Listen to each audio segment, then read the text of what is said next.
Hi there, I'm Nate Wilcox. I'm the CTO at Electric Coin Company, and we are one of the developers of the Zcash blockchain network. And I'm really excited to be here at REIMAGINE.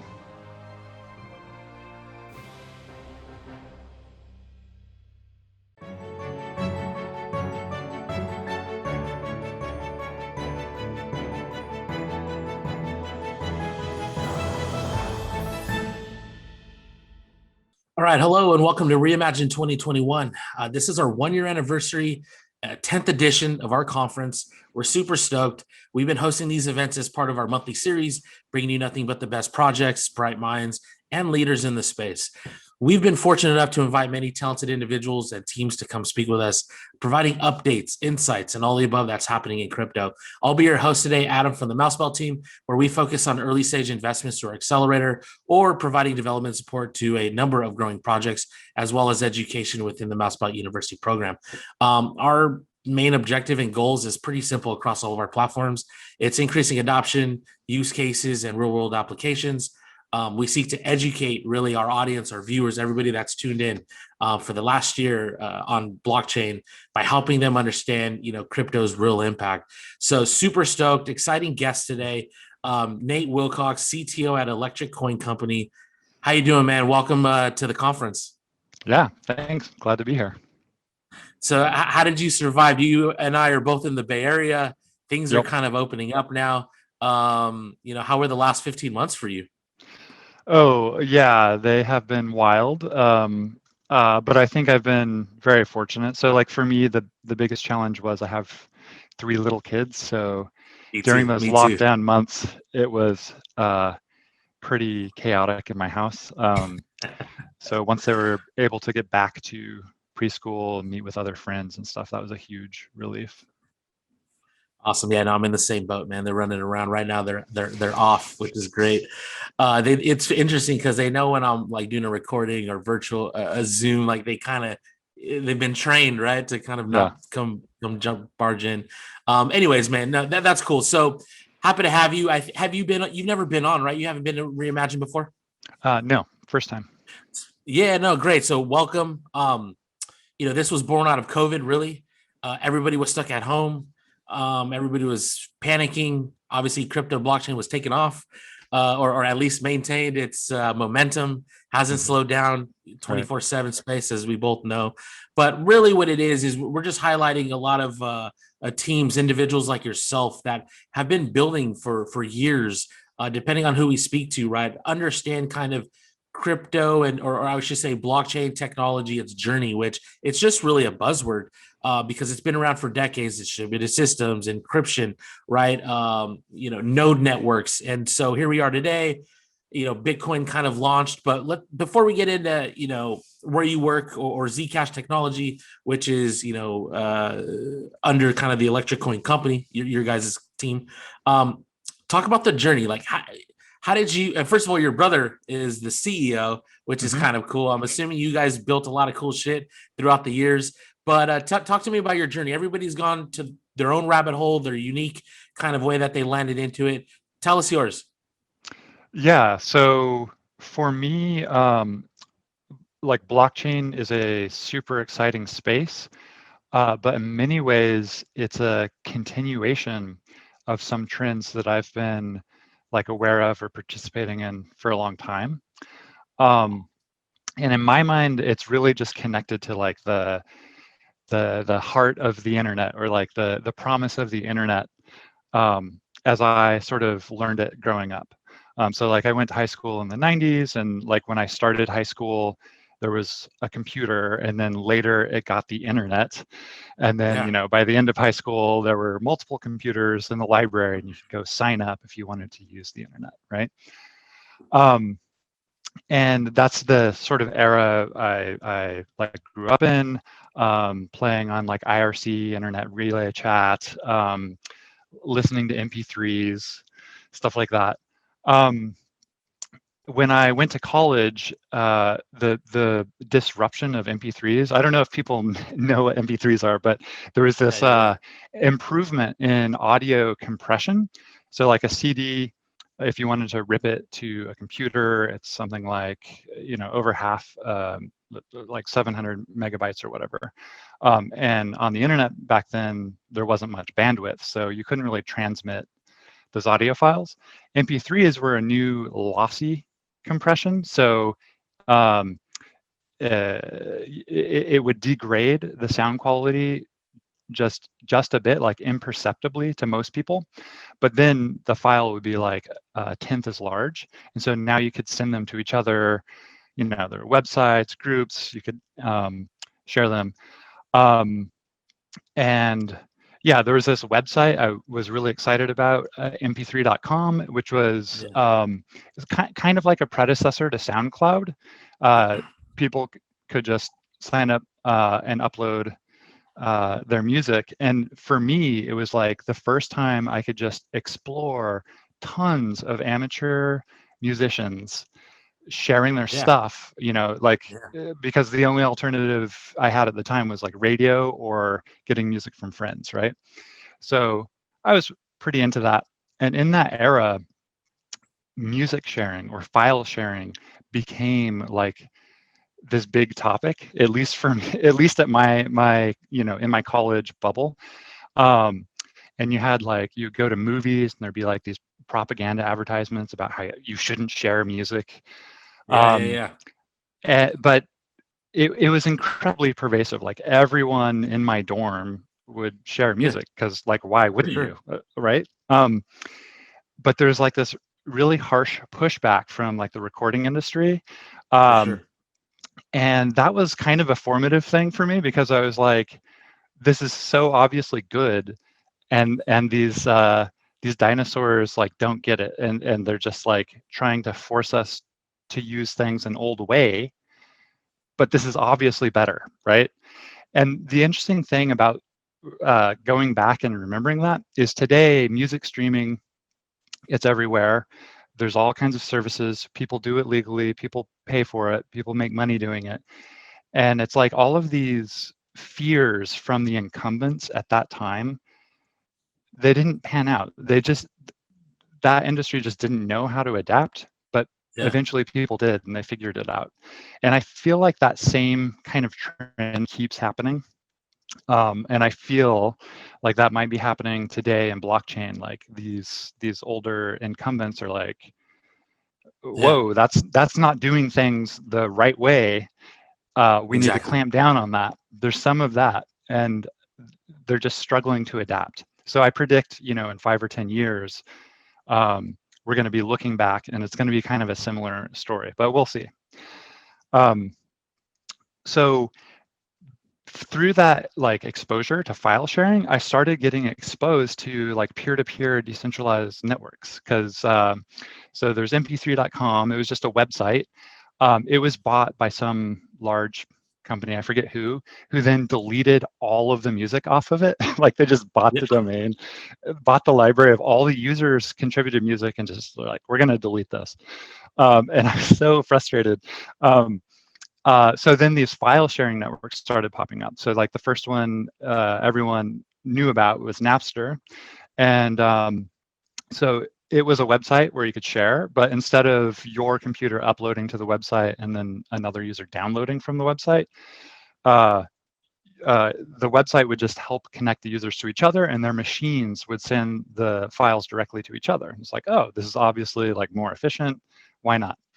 But eventually, like that also got shut down. And it was operating. It was a centralized organization, centralized service, so they shut that down. Well, technologists at the time were like, okay, well, how can we make this better so that it can't be shut down? And I was in college studying computer science, and I'm like, well, this is like an interesting application of what I'm learning. So I actually took off from college to join Zuko and some others on a project called Mojo Nation, which is an attempt to build one of these decentralized storage networks. Like this is back in 2000 or 2001. And that project was super fun and super wild and like way ahead of its time. It never really took off technically.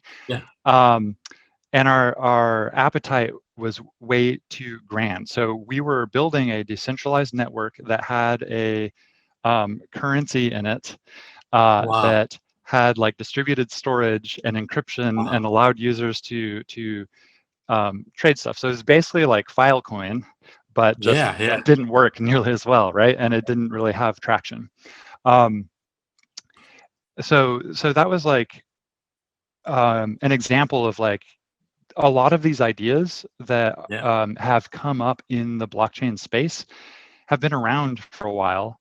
Um, and I think blockchain, especially with the advent of Bitcoin, Yeah. is reviving that and giving it so much more life because now sort of the financial backbone is working.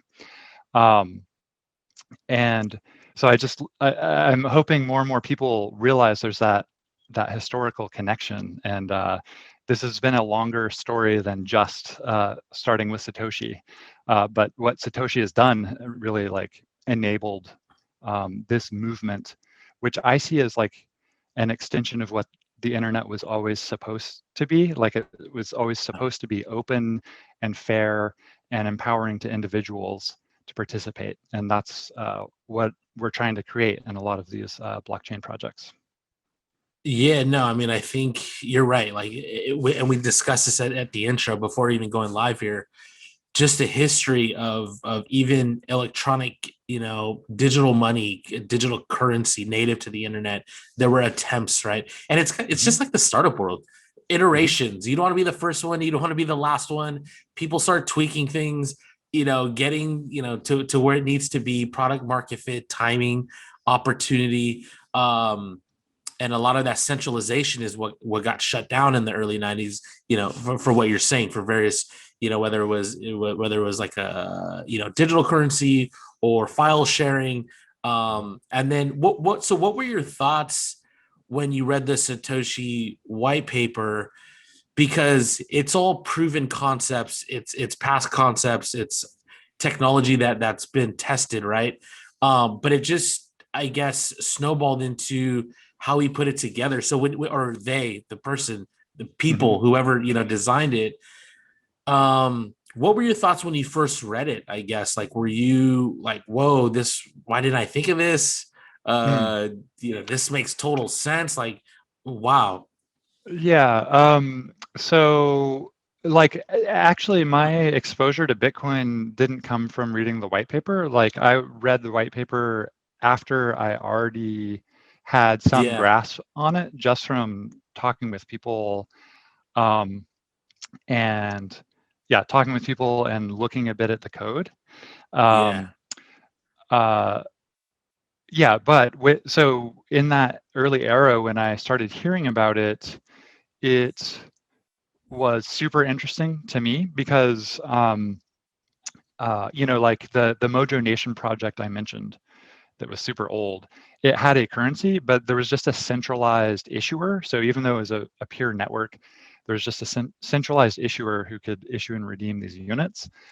Um, so when I learned that no one controlled that in Bitcoin, I was like, oh yeah, that has all kinds of advantages, right? Because yeah, so um, and then I remember it took me a while to sort of wrap my head around this notion that proof of work um, that so it actually kind of struck me as odd that all of the information was shared with the whole network, like the whole yeah, transaction history, and then people are trying to agree on what's right. It just seemed or sounded or felt really fragile because the way I had been thinking of peer-to-peer, which is like an older term, whereas today many people say decentralized, peer-to-peer sort of focuses more on just like node A talking to node B, and they have some pairwise connection and they share information. And then, yeah, you know, I'm talking to yeah. you, talking to them, talking to them, and we all have different views of what's going on just because uh, of the nature of that The communication. nature of it. Yeah, yeah, yeah, Yeah, so the one surprising thing with learning about Bitcoin was just this idea that all of the nodes see everything, and then there's like this race to progress the ledger. So I definitely was like interested in it when I heard about it, and in my mind, it just totally fit into that peer-to-peer network niche. There's Yeah. been, other stuff from, an older era like GNU FreeNet or GNU Tele, or these older file sharing networks, or decentralized consensus protocols like Cord, which is a way to create a distributed hash table. So there were some of these building blocks that I was aware of, and different networks were using. So probably BitTorrent was the most successful one. Yeah. And this was like a new sort of construct. So it fit into that bucket in my mind. And I'm like, cool, here's a new one of these things. But in hindsight, it's been way more successful than any of those other older networks. Yeah. So. And what's your background to kind of understand this? I know we kind of got into you like file sharing, computer science.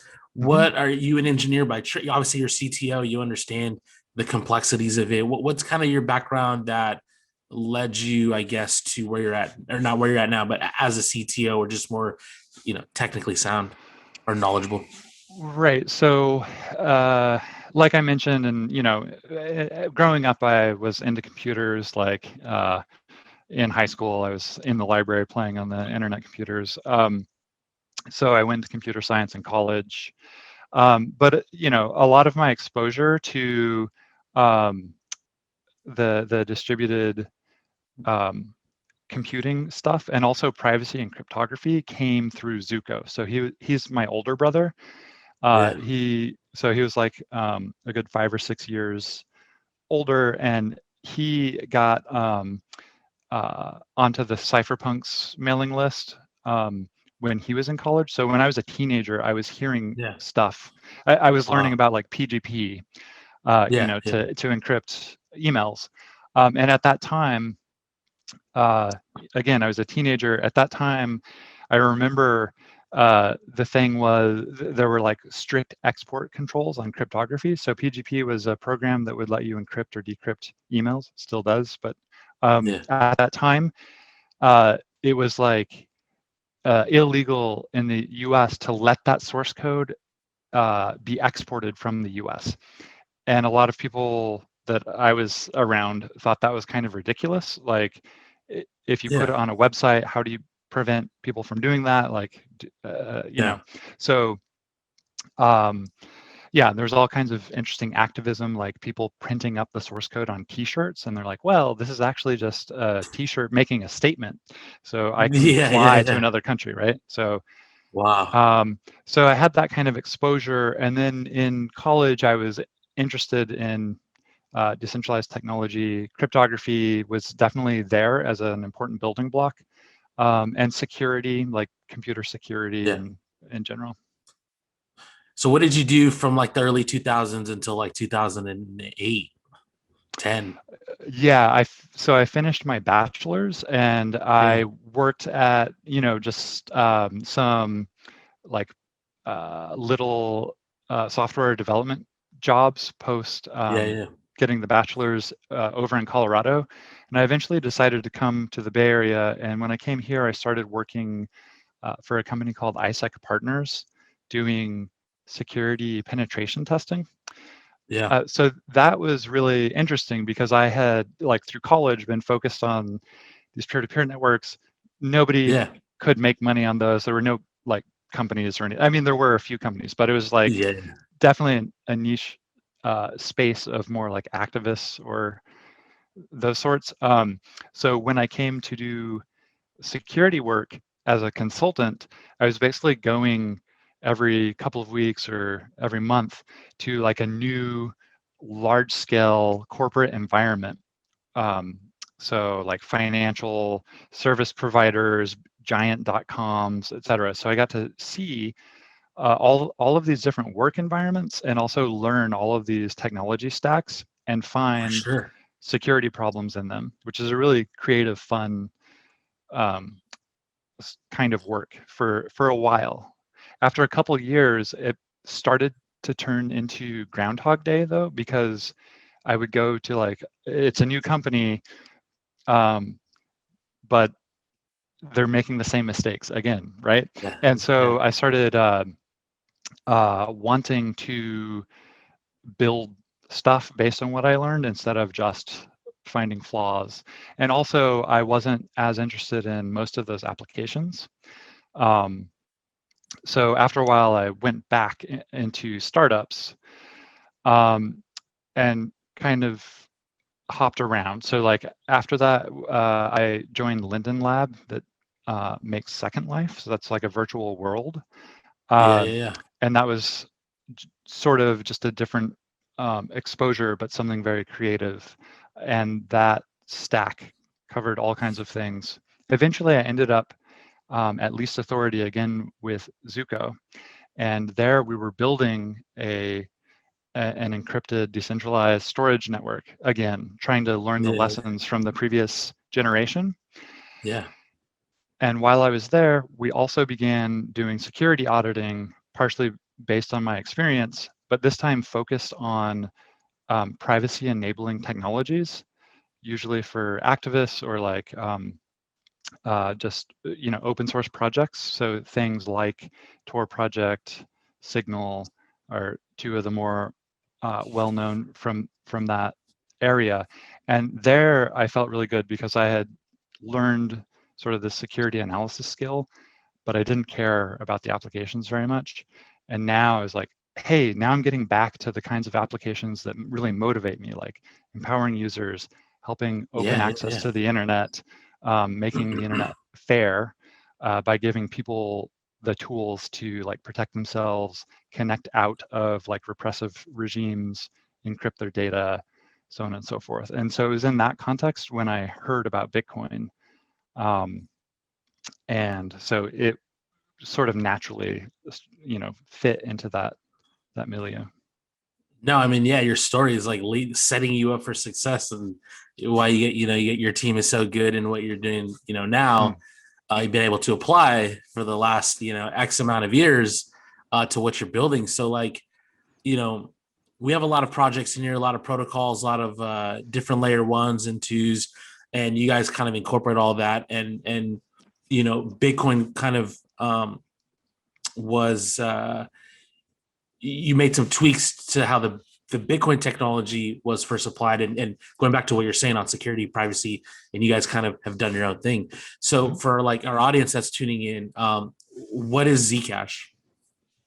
Yeah. So um, Zcash is very much inspired by Bitcoin, similar to Bitcoin, except we believe that um, basically every protocol, not just cryptocurrency protocols and not just specific cryptocurrency protocols, but basically every decentralized protocol needs strong privacy built in at the base layer.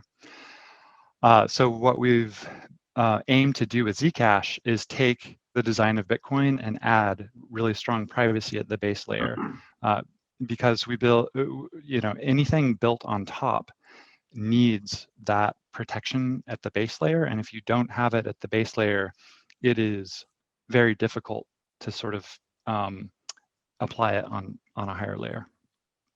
So Why is that yeah. why is that important in terms of, well, a couple things. One thing, what you're saying is you got to bake this privacy feature, this technology into the protocol itself, and not retroactively come back and try to implement it or integrate it later. So you guys put a heavy focus on that, for that purpose, right? And then two, like, what about those that say, Bitcoin is anonymous, and it's not, you can use it for a variety of negative reasons, but it's kind of the opposite, right? Bitcoin is actually transparent, which is the reason why you guys, applied your guys' privacy and security into it for Mhm. that reason. I think a lot of people think Bitcoin is just, you can get around, but it's actually traceable, trackable. It's like complete Yeah, opposite. I think a lot of it's natural to make that mistake because in the like brick and mortar old school world, um, uh, if like people associate privacy with your identity. So like if you walk Yeah. into a grocery store and buy something with cash, but you never tell them your name, people might think of that as private. Um, but if you have to sign up on something and you have to register with your name, that's not private. But that's not really at all how privacy works. It's not really directly connected to identity, and what at a finer grain level, everything we do carries information, um, often called metadata, and that metadata reveals a lot about what we're doing, especially when it can be aggregated across different activities, different protocols, different times, different people like your friends and family. And that that um, that fact about privacy is, I think, the biggest picture thing that everyone is coming to terms with as the internet grows up. So everyone's kind of getting it more and more now. So like um, the Cambridge Analytica hack on Facebook, or sorry, not hack, but the Cambridge Analytica issue on Facebook Exposure. Yeah, sort yeah. of made people realize, wow, it's not only it's like all of this information allows really specific targeting, and then what can you do? Like surveillance is just half of the problem. The other Yeah, half is yeah. what happens with that surveilled data, right? Yeah. Uh, yeah, so Bitcoin, the transaction graph is totally transparent. So all that is a lot of metadata, and um, if you just combine that with just a few other bits of information, it all starts to like fall into place like dominoes uh, for any kind of analysis or surveillance. For sure. And yeah, I think there's companies that do these analysis and Mhm. track and trace, transactions, wallets. It was just that initial narrative when, back in the day on the dark web or, some of these other, was a Silk Road, people were using Bitcoin, but it wasn't, like you said, it's not, that wasn't really, that was just the way to operate and transact. And people understood kind of the technology, but it wasn't a great way to hide, evade. Now there's companies that like, track and trace and see what you can do. Going Mhm. back to the privacy, which spans across a lot of things. So how do you tackle, go ahead. Oh, yeah, sorry. There's a connection to that older experience I had around file sharing. So like Yeah. when people started using file sharing networks, they're like, I just run this software. I don't have to sign up. I have no account. I can just share whatever. But of course, it was just out on the internet and totally visible, all of their metadata, even though their Yeah. name Yeah. and identity wasn't attached to it. So Yeah. um, people will get nailed that way, right? By having that misunderstanding, like, oh, since my name is not there, it's private. That's just not They true. can't find me. Yeah, not true. It's actually more visible. It's actually pretty easy to find. But so how did you guys tackle that problem? Like using zero knowledge proofs, which have been around for quite some time as well. How did you apply that, and how does that keep it private? In your guys' protocol. Yeah. So the right. So there, zero knowledge proving is this branch of cryptography that's been around a while. So um, cryptographers had been aware and studying it, and some of the like cryptography engineering enthusiasts, like folks on the cypherpunks mailing list, Yeah. knew about the potential, but there had been no practical applications. And the reason is, with that research, there had always been various practical hurdles, and like so a big one would be just performance. And so the Zcash project really got started not by like me or Zuko or the initial engineering team, but by researchers. So there was one group led by Matthew Green, who looked at Bitcoin and they're like, this is cool, but there's no privacy on chain. So they did some research and developed a protocol called Zero Coin, which does provide some privacy, but it has some limits and some trade-offs. And they took that to a Bitcoin conference and they're like, check this out, we should add this to Bitcoin to add strong privacy on the base layer. And Bitcoin developers at that conference were like, this is pretty cool, but this cryptography is like pretty new and we should be really conservative with Bitcoin. Like we shouldn't introduce like cutting edge technology because that could disrupt this network that's, you know, beginning to blossom. So we should really preserve what we have. And I think that sort of caution has continued in the Bitcoin community. And I think it's a really good instinct, right? Like Bitcoin is amazing. Let's not like do anything too risky with it. And, you know, there's these practical issues like this research is cool, but to generate these transactions or the size of the transactions or issues like that aren't going to work well for Bitcoin. So come back to us after you've done more research, it's more efficient. And what would be best maybe is to see it deployed in a live system elsewhere. And then if it's like demonstrated, then maybe it can be integrated into Bitcoin. So that was the message. And then I think also around that time, those researchers led by Matt Green got in touch with some other researchers who, including like Elie Ben Sasson and other folks who were the original founding scientists of the Electric Coin Company. And those scientists had been working on zero knowledge proving directly and had made it more efficient. And they got together to improve on the zero coin research, and they came up with something called Zero Cash. And Zero Cash is basically what we took almost wholesale, that research, and just plugged it in to the Bitcoin design in order to launch the Zcash network. So it uses zero knowledge proving technology. What that allows you to do is, if you have a wallet that supports it, you can store your funds at an address and nobody sees that address on the blockchain. And then you can transmit funds to anyone else's address. That creates a transaction where all of the information is opaque and encrypted that gets posted to the blockchain.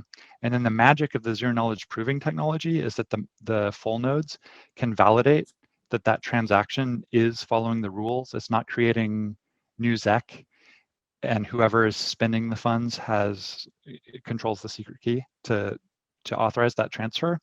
But they can't see anything else about it, like the amount, who it's going to, who it's coming from. So that's sort of the magic that we got rolling with. Yeah.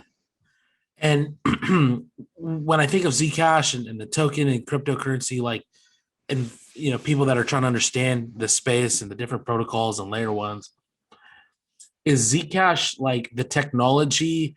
Can you apply that to anything? One, and then two, or is it for you to transact value as a currency, native digital currency, like literally, amount of value, or can you leverage the technology for other use cases?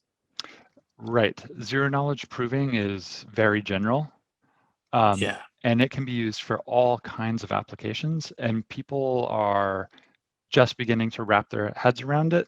And most of those people, I think, are in the blockchain space, but there could very well be many applications even beyond that, like because it's useful anywhere you have two parties and one wants to demonstrate that they're following a set of rules without to the other, without revealing any of the private information that those rules constrain.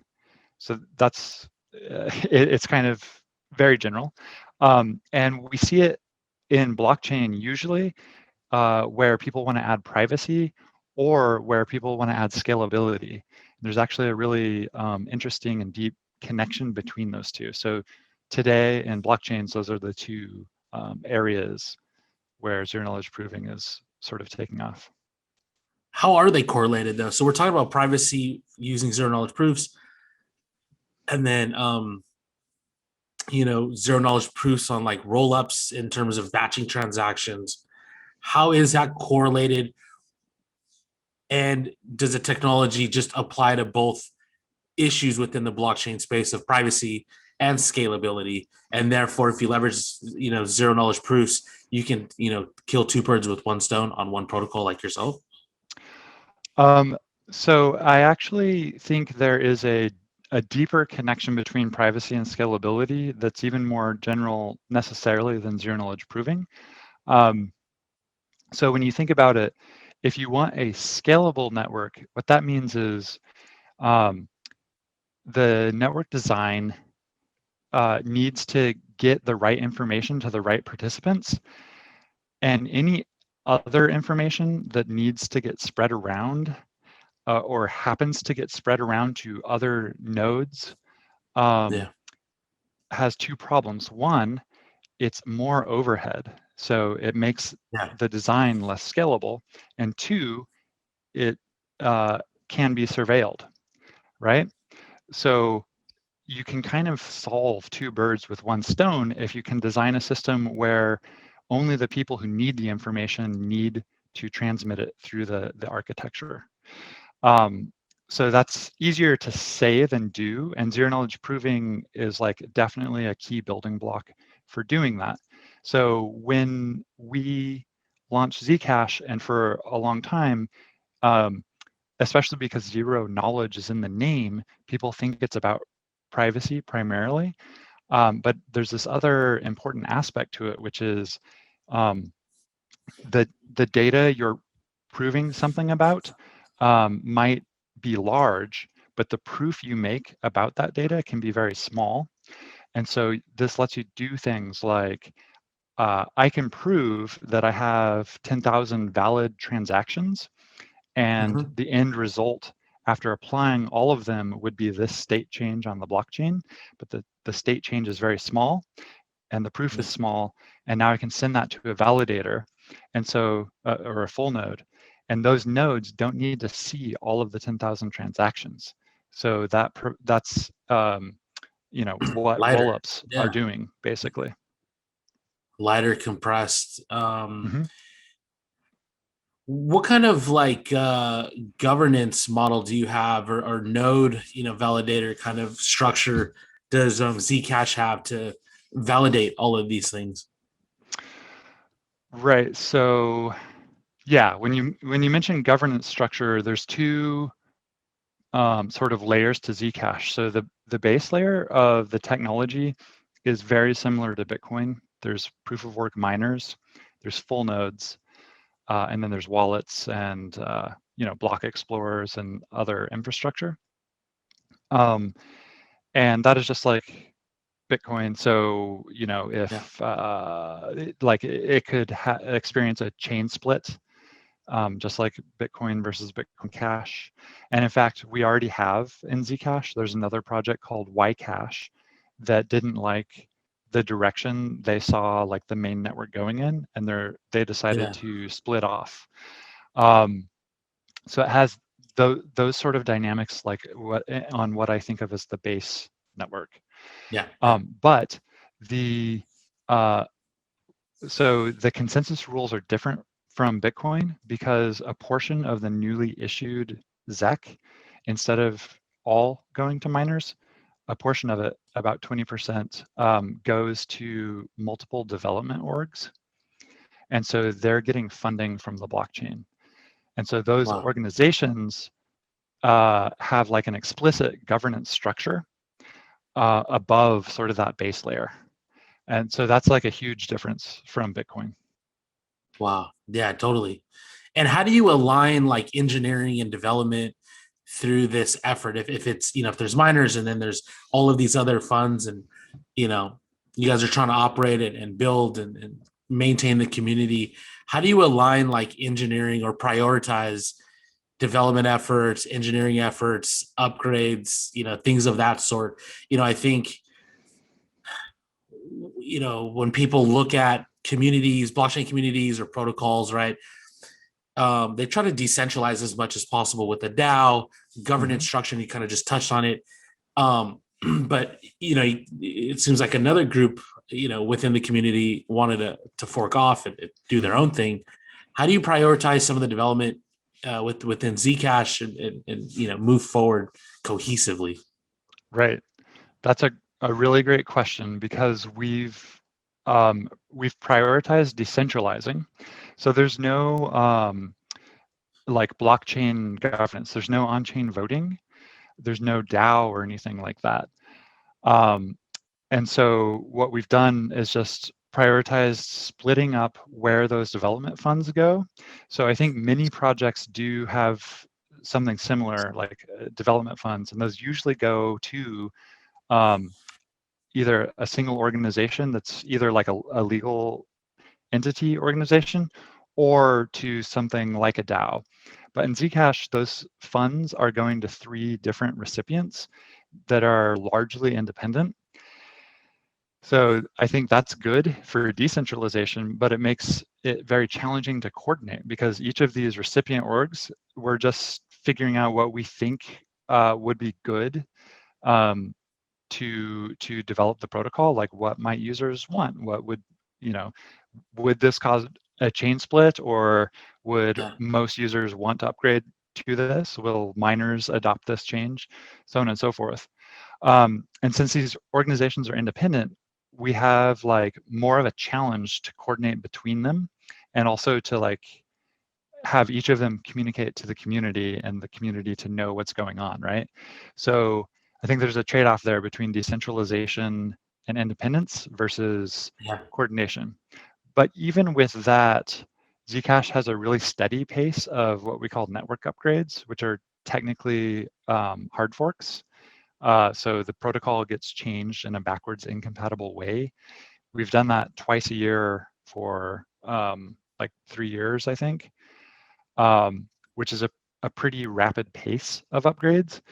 And so usually what happens is if there's disagreement between developers or the community seems to balk at a change, we'll just, my company has in the past scaled back, like proposing multiple features or changes in a protocol upgrade, and then we don't feel like it seems to have sufficient support. And so we might pull out like this feature that people are uncertain about or that needs more time to bake or whatever, and leave in these other features. So what I think that has done is most of the upgrades, most of the features are fairly conservative, sort of incremental improvements, or some of them are not incremental. We've made some huge improvements, but they're improvements that are like so obviously good to everyone that there hasn't been much pushback.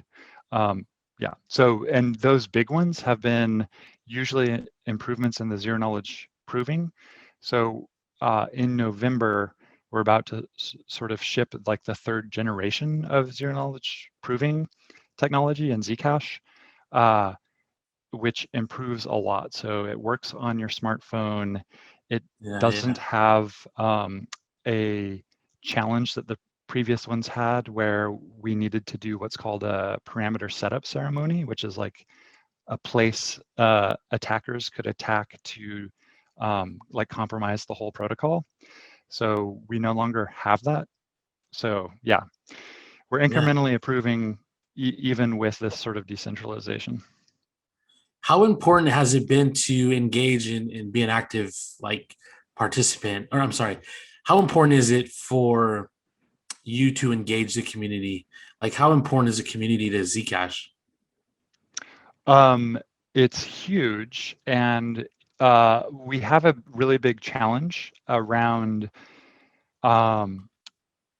knowing what the community of Zec users wants, or even who they are, right? Because it's a privacy coin. So we have like user forums, we have open development meetings, There's discussions on Twitter, Telegram, all these different Discord. There's all these different discussions going on. And then there's these organizations receiving development funding. And a lot of people have opinions, but it's hard to ever know, like, what if all of these people are just like one corner of the full Zec user base and we just don't even know? So in all of my work on Zcash, I've advocating for being somewhat conservative, so a little bit more conservative than Ethereum, which just like, we're gonna reinvent everything and go for it, like try all these new amazing things. In Zcash, we've been kind of middle of the road between Bitcoin and Ethereum. So Bitcoin is very conservative, like, let's not disrupt this miracle, right? Ethereum's like, we're gonna shard, switch to proof of stake, full programmability, whatever, right? So part of that middle of the road philosophy for me had me resisting doing on-chain governance in the past because it was like new and not proven to me. But as time goes on and I see other projects and like DAOs forming and successfully operating, so like probably one example in my mind would be MakerDAO, which has successfully, iteratively decentralized over time. And yet Maker is like a big cornerstone. So that kind of success, it has caused me to lean more and more towards wanting some sort of on-chain governance mechanism, especially so that we can hear from any users we might not be hearing from.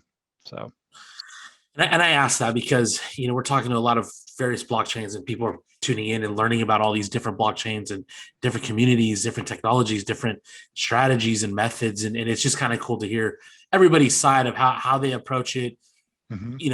Everyone's trying to figure it out too. And there's been a lot of talk or lately, like a lot of bridging, interoperability. How does Zcash play into that within the whole blockchain ecosystem? Are you, interoperable with other chains, compatible?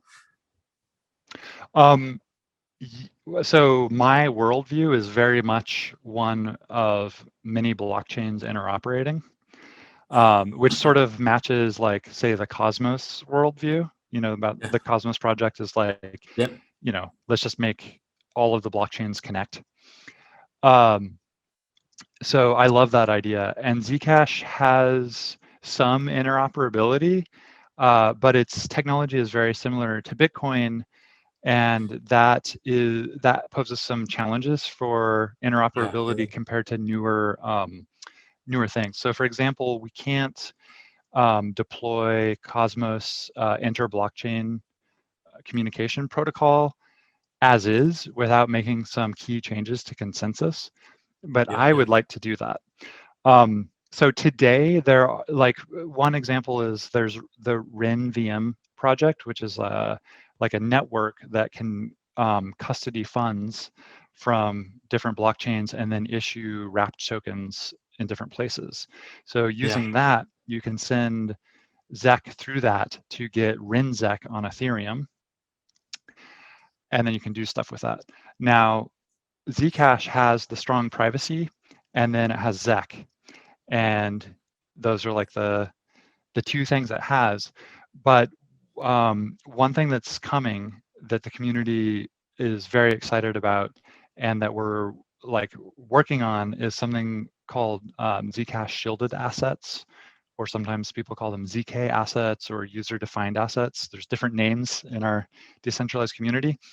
And the idea there is that it's very likely we'll upgrade the blockchain to support any number of arbitrary assets. And once we've done that, then bridging to other blockchains starts to become a much different story, right? So like, if we can build a bridge to Ethereum, you could bring any ERC20 you want over to the Zcash network. You would have really strong privacy. You would have really good mobile wallet support with privacy, and cheap transaction fees and things of that nature. So That's sort of the direction I see Zcash going. It will begin, or it will continue to interoperate with more and more networks. And one thing that you brought up, in our discussion was like protocols are only as strong as their front ends. Mm. What do you Yeah. mean by that? By wallets and websites? Mm-hmm. And obviously, there's some kind of correlation on at what point, because a lot of this is like Web 2.0, 3.0, giving up our data. We're so used to it. You're only as decentralized as probably your least decentralized part, I guess, of whatever part of the stack. Mm-hmm. And so what did you mean by kind of the you're only as strong as your front ends, I guess, in this discussion? Yeah, I think that is the uh, for technologists that want to ensure individuals can connect to these free and open and permissionless protocols. The connection, getting like the last mile between the user and the protocol is critical. And I think in blockchain, at least where I sit, a lot of people are focused on the protocol. So if somebody talks about Uniswap, they're talking about like the Uniswap smart contract. Somebody talks Yeah. about Zcash, they're talking about zero knowledge proofs in transactions on the blockchain.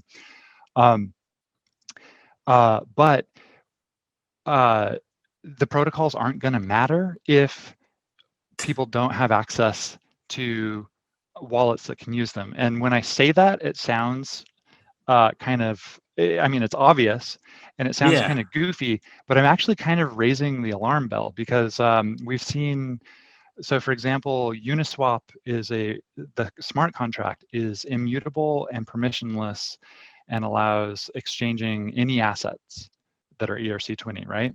But Uniswap, the organization, decided to remove access to certain assets on their front end, which is the default Uniswap front end. Just recently, right? You're talking about just recently? Yeah, just recently, and Like a few weeks ago. Yeah, yeah. it's totally understandable that they would do that, and Yeah. by they're doing that to comply with regulation or enforcement, or maybe they're doing that sort of preemptively before anything's a problem, just to keep their organization on the right track and in the good graces. But this shows us, like, if you want access to a permissionless decentralized thing, you're going to need to find software, install it, and use it. And to do that, somebody has to develop the software, somebody has to Yeah. distribute it to you through something like maybe an app store, and Yeah. then it's got to run on your device. And I see this area as the area things are going to heat up in a lot if there is contention or pushback about like how do we regulate these things. So just now Yeah. in the infrastructure bill, there's these amendments flying back and forth to fix this problem that's in the infrastructure bill, which has wording that could make software developers, like software developers of wallets, be considered brokers, and that would force them to either stop doing what they're doing Yeah. or to collect the personal information of everyone who uses the wallet and track Yeah. their financial information. And that just doesn't, like, that the whole point of Defeats. cryptocurrency Yeah. is I can just send you funds if I have your address and we're just running the Yeah. software. And so that's like the legislative front, Yeah. but then we have like the app store. So maybe the legislation, like the better amendments get in, things look good on that end. But then the app store is like, Apple's like, well, this is too risky for us. This makes us nervous. So we're just going to prevent any applications Yeah. that, hit this checkbox from being downloadable, right? So there's this whole chain of getting software to users that I'm really keen on drawing people's attention to. Like, if you want open permissionless access to these open permissionless protocols, we got to protect getting the software into people's hands. And I guess that's what you were talking about on the software supply chain, I guess, right? Yeah. So like Yeah, the which I whole never deal, really like thought about. Yeah, development, software development, I wouldn't be surprised in the future um, if like bad regulation tries to prevent development of certain software. yeah, And yeah, again, with there doesn't need to be bad regulation, but just enough risk. And then for GitHub sure. might be like, oh, well, we're going to have to close down repositories that develop this kind of software. I don't know the chance of that happening, but the chance is large enough to make me nervous, to make me want to get people in the blockchain space or any decentralization tech space thinking, oh, well, how are we going to protect people's ability to openly innovate with software and share it with other people, and anyone can run the software that they choose. Yeah. Lot to think about. I think, yeah, time will tell. Yeah, it's kind of nuts, and um, there's always these bottlenecks and like central points of failure still. The Mm-hmm. infrastructure is being developed. We still have some of these hybrid, centralized, decentralized applications to get in and out, on ramps Mm-hmm. and off ramps. But at some point, yeah, there is. One thing that I thought about a couple years ago was like, why wouldn't Visa and Mastercard and the banks just shut off your card or not allow you to transact to get into crypto, Mm-hmm. right? Because a lot of these things are like, yeah, put your card up and you can get in. And I'm Mm-hmm. like, why wouldn't they just stop your, I don't know, Visa, MasterCard, Discover, just put a block to these types of however it plays out on the back end, the Yeah. APIs and all that, like just be like, no, you can't buy crypto. And I don't know if that's possible, or maybe they That don't, has they all they care totally about is happened. payments. That What? is totally that is totally happened. I'm not actually super sure about credit card companies, but definitely Yeah. banks Oh, um, for sure. have for crypto people have been like, we're closing your account. We're not going to tell you Totally. why. You have 30 Totally. days to I was move at the the funds. bank.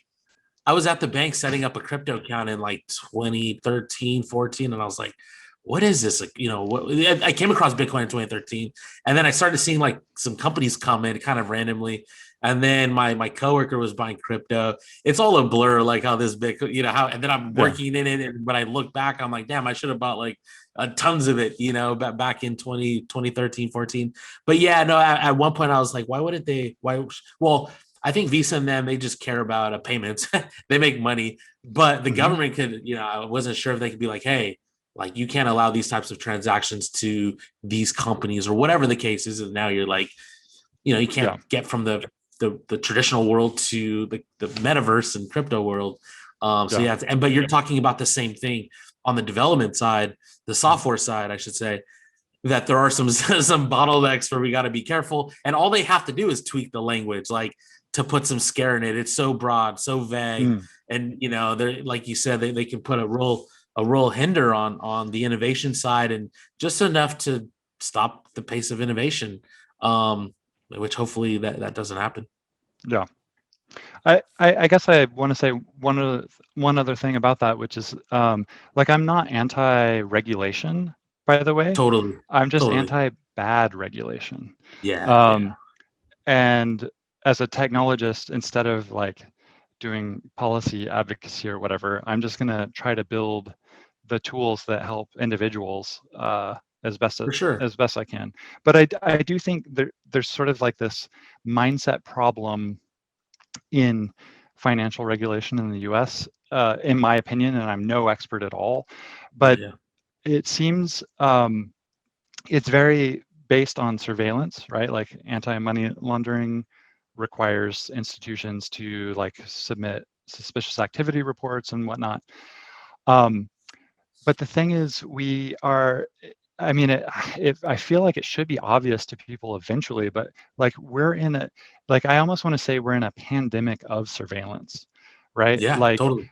I mean, yeah, there's like solar winds. There's like the new thing about Apple scanning your personal content, but to protect people. It's always to protect people, but like, Yeah, so the SolarWinds hack. I mean, this all of the Snowden leaks that demonstrated the U.S. government was spying illegally on American citizens with dragnets. And this isn't, it's not a one-way thing either. There's like the Office of Personnel Management breach, where people aren't sure, but maybe like Chinese hackers got personnel records for everyone in the United States government or associated with the United States government. So that's a complete honeypot of information that's totally vulnerable. And it's because it's not, we don't have strong privacy protection technology.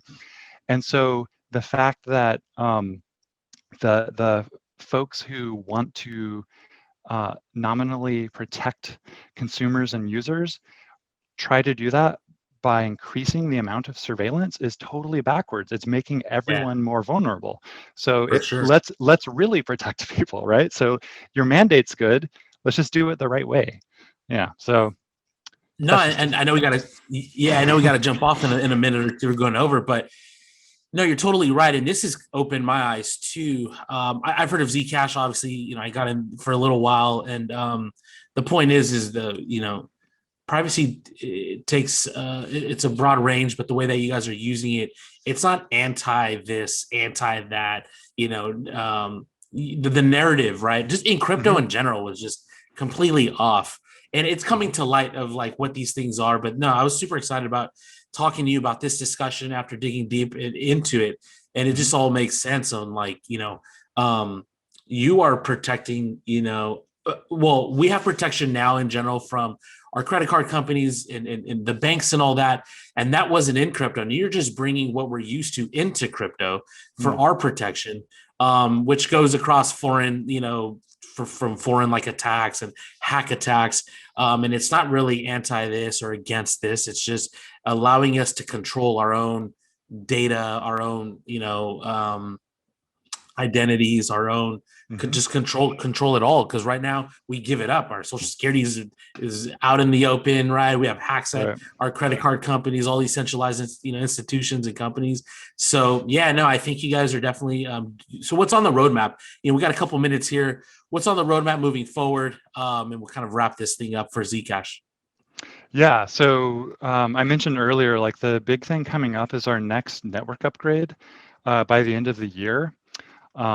And we call it Network Upgrade 5. And that's going to roll out a new zero knowledge proving platform called Halo. And we're really excited about this because it overcomes some challenges of older zero knowledge proving systems, and both in Zcash and that we've seen deployed in other cases. So it doesn't require what are called trusted parameter setups. So it's a lot safer, and it works well for sort of doing recursive proving, which is the kind of technique I was describing that allows scalability. So this is our first upgrade with this sort of new platform. And then we also have, we're continuing to improve mobile shielded wallets. So those are the wallets with strong privacy. And we have like some user interface improvements, something called unified addresses, to allow people using the shielded private technology to still interact with others who aren't using that technology more safely. And so that's all like this year. Coming down the pike, I mentioned there's a lot of interest in people working on support for multiple assets in Zcash. We just published a blog post last week, I think, at Electric Coin Company, saying we think there are many advantages to switching to proof of stake. So we're starting to like do serious research to Wow. see if we can do that kind of transition, Yeah. especially since we're watching Ethereum do it. Yeah. But that's still like up for discussion across the community. Everyone's talking about like, is that a good idea or not a good idea? Yeah. Different Yeah. Yeah. people disagree. Um, yeah, so those are big ones. And then down the road, we'll be able to use the Halo platform to roll out more kinds of scalability and programmability on a private platform that's already really well made for just doing safe, private, fast payments. Yeah. So And where can our audience like find out more about your guys' updates and what you guys are putting out, newsletters and stuff, and forums and all that? Where can they find that? yeah, well, they're spread around. If you want to dive into Zcash as a whole, you can go to z.cash, the website. Yeah, Um, my company is Electric Coin Company, so that's where we're sharing like the kinds of things we're working on. There's one of the other recipient orgs from of the blockchain funding is called the Zcash Foundation. So they have a website. Um, there are multiple discords that you can find, I think, from the z.cash website. There's great. another website called Zcash Community that can help you get plugged in also. So yeah, check out all Nice. these resources. Privacy of money, right? And in this digital economy and everything's online now. So like this is Yeah, all super important. It's needed, it's necessary for a variety of reasons. All right, Nate, we've gone like well over our time, but it's been a pleasure talking with you. mhm. CTO over at Electric Coin Company, Nate Wilcox. We hope to, if not have you back, at least somebody else on your team to give us updates. We do this Yeah, every month. So, we'd love to extend another invite and have you guys participate down the road and catch up. There's so much we could be here for days and talk about everything, but we'll go ahead and cut it off here. For everybody tuning in, hopefully you enjoyed the discussion. This will be free on our YouTube channel, so go ahead and check that out. Nate Wilcox, mhm. CTO over at Electric Coin Company, thank you for joining, and we'll hope to see you again. Yeah. Thank you so much for having me. It was meaningful for me. Thanks.